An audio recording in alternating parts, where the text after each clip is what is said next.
Namaste, beautiful family of light on Facebook Live and also on Zoom. And for those that are here at the Cosmic Center Spiritual Light in Sarasota, Florida, wonderful to be here. Well, I am, and a couple of you too, are just reeling from this anchoring light marathon that we actually had yesterday. And yesterday was a very special day. The energies are still very prevalent now, even as we do this anchoring light transmission, because Sunday, which was yesterday, was Wesak. And what was very different about Wesak, it comes from the Buddhist tradition, and it says basically that the Buddha and also the Christ are in very close, as far as we can describe it in earth terms, proximity or closer in alignment. And so those energies are more prevalent and fast and and more direct. And also, too, there have been other, not just this, but other times of our calendar year, like, for example, with the Palladians, where they say this time of the year, this star configuration makes contact or energetic exchange more direct and intense. So that is the basic idea behind that. And so yesterday, because not only was Wesak, meaning a full moon in the month of May has two full moons this year, too. So in addition to Wesak, you also what they call is the blue moon. So we really took advantage of these very special kind of energies also too, astrologically. The moon was in Sagittarius, and there's a lot of other changes and movement in the astrological chart for this time. I don't remember what they are, but it's like the next time certain things are happening would be like another 80 years from now, or what happened 80 years ago is now circling back around again. So there's some significant benchmarks that were taking place yesterday for Wesak Blue Moon. And we did a Sunday service. And in the Sunday service, we had a beautiful ordination. We have a lovely lady who has become a minister. Her name is Gina, and Gina was ordained yesterday. Beautiful, beautiful ceremony. The anchoring of the Holy Spirit, so very powerful. And what was amazing, there is a name of the Holy Spirit. It is the names of God. And don't ask me what it is right now, but we did use that. And it was all about joy and excitement. And that's exactly what happened. Everybody just got up and just this joyful. It was quite a large crowd that was here on Sunday too. And it was just a lot of joy, which was important that we remember our joy, okay, even in the midst of what's going on in this realm. We have to remember that joy, okay, is an aspect of unconditional love. And if you can grasp onto that, remember as you were a little kid or whatever sparks of inspiration that have made you joyful, you want to try to hold on to that, especially now. Especially, it's like what we got to do is, in spite of, okay, all that's going on in the world, which we already know what's going on in the world, there's no need to go into that. It can be very depressing. It can pull your energies down. And the whole idea is to kind of promote fear. Okay, we know the program. Anybody that's watching this, part of the Cosmic Center, kind of can see that program, because it's not a new program. It's a program that's been cycling over and over again. What's happening is that there is now an awakening on a much larger scale, where more and more people are waking up out of this dream, out of the matrix, and saying, wait a second, I don't know if I'm going to go along with this. Oh, wait a minute. I realize who I am and how much power I have. Wait a second. I can actually impact, okay, because everything at the bottom line is energetic. Everything is energetic.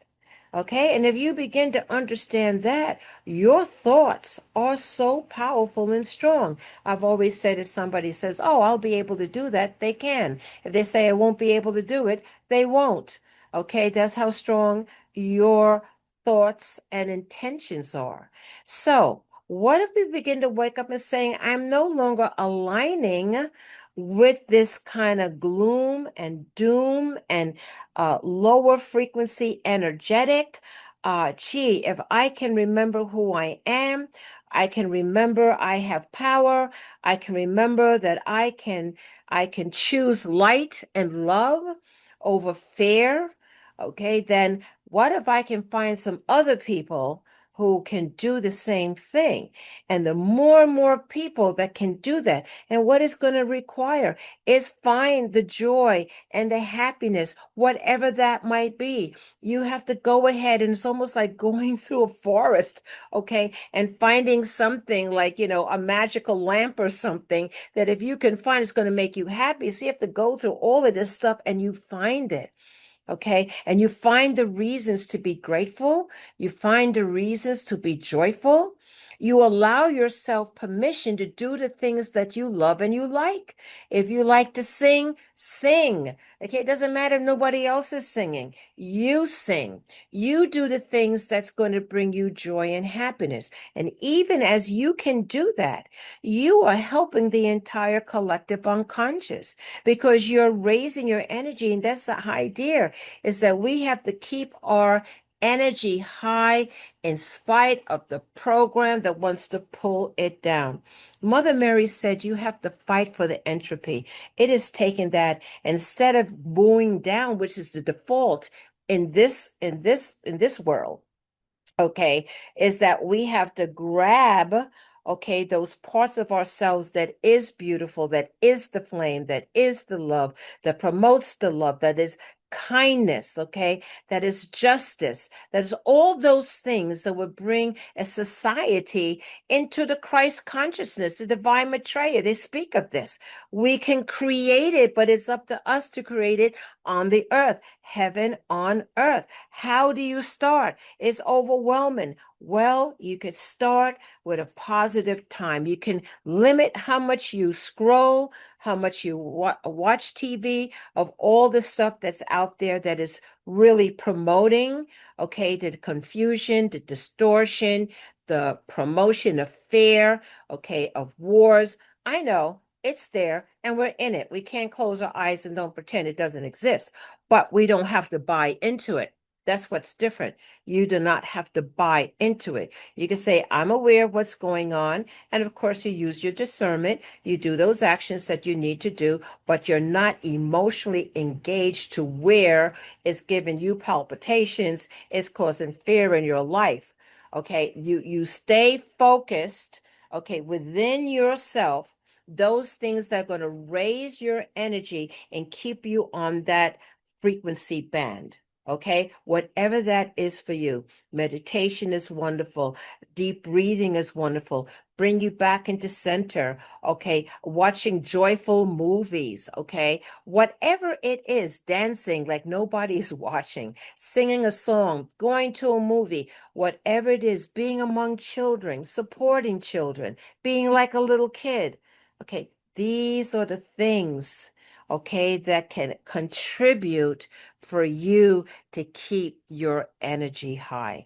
When you're awake, you understand the program. You can see it very clearly. And even if you're not there yet to say, like, wow, what's really going on? Well, the Gnostic Gospels and others kind of give you a clue as to what's going on.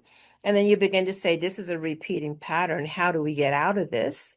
Okay. And then the whole idea of awakening is you remember who you are and the power that you have. Okay, this whole program has been created to keep us small and in forgetfulness. But this is the good news. Our cosmic memory is beginning to come back.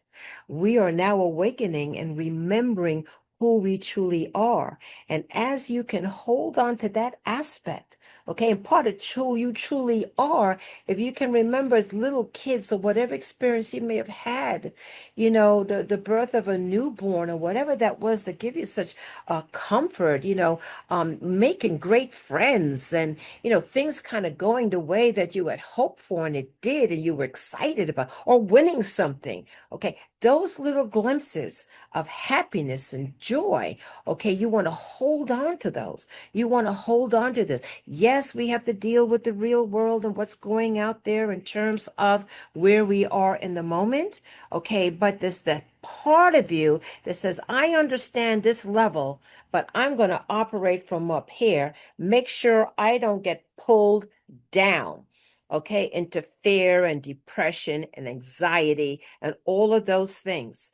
And yes, we know what's going out there, but if we each individually can keep our vibration high and embrace joy, because joy is part of unconditional love. And if you can bring it back to your memory, the glimpse of, oh, yeah, I think I remember what that joy was. Okay, I had an experience once where, with life, it can get you down. There's no doubt about it. And I had that experience some years ago. I was lying in my bed. I had to do the anchoring light. And I remember just lying down and I just had this, feeling down, feeling depressed and down. And then the beautiful Octorians, okay, I had this flash in my head. They said, remember your joy. And I remember lying down there, said, I don't think I can remember my joy. I was really like not feeling good, right? I was not having it. But anyway, of course, I got up to do the anchoring light, doing it 20 years. And when I walked in, there was a lot of people. This was before we were online. A lot of people were there with the anchoring light. Nobody told them nothing was different.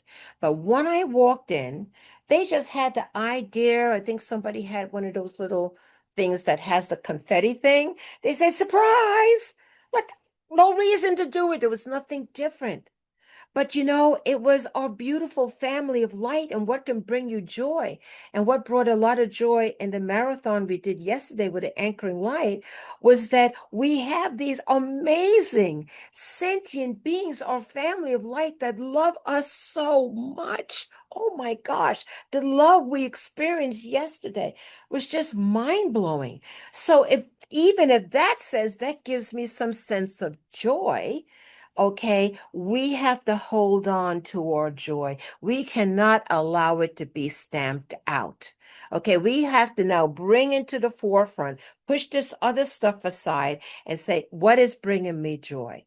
Okay, and I'm going to do more of that, or I'm going to take the time to really focus in on those little things and identify the joy that I've been too busy or overwhelmed to even be able to see it. What about a sunset? What about a rainbow? Okay, what about this beautiful card you just passed you? Like, wow, look at that. Isn't that amazing?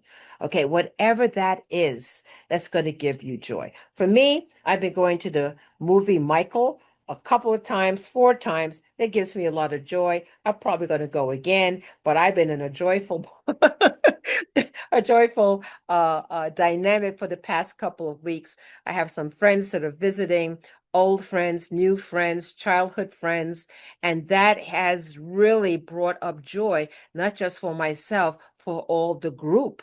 We all became joyful, truly joyful, even as we know what's going on. But those little sparks improved everybody's mood. So it's not just you. It'll start to improve all the people around you, the environment that you're around, okay, to bring in that joy and just say, isn't it a beautiful day? Oh, wow, look at that sun. Remember to do those things. Remember to take notice of those beautiful things. Jesus Christ said that we are in the mixture. We are. We are in the mixture. So why not put our attention away from the program that want to keeps us going down into the entropy, okay, and put our attention on those things that's going to start to raise us up, whatever that is. Play your favorite music, you know, contact somebody that you've been thinking about that you haven't spoken to for a long time, just to say, hey, how you doing? Remember the good old days? Remember this? Or going down memory lane, whatever it is that can bring you some joy. It is a powerful powerful vibration. So I'm going to say what the Victorians say, remember your joy. See you next time. And hello, Amara. Blessings to you.